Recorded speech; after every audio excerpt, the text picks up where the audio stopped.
হে পৃথিবীর অকৃতজ্ঞ মানুষগুলো, একটু সময় ভেবে দেখো, হাতের আঙ্গুলগুলো সমান নও।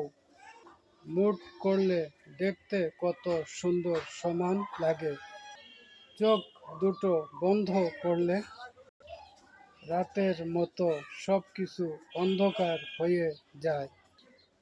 আবার দেখো, 1000 ফুট পানির নিচে বহু রঙের মাছের গায়ে রং লাগিয়ে কে দিল?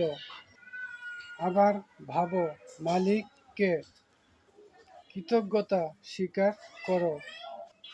আমি যদি হতে পারতাম কবি, সাজিয়ে গুছিয়ে বলতে পারতাম সকল মানুষের মনের কথাগুলো।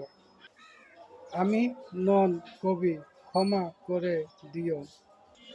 18, অবশ্যই আল্লাহ মহাকাশ ও পৃথিবীর সকল গোপন রহস্য সম্পর্কে অবগত, আর তোমরা যা করো আল্লাহ সবই দেখেন। 49, সূরা 9 আল কোরআন।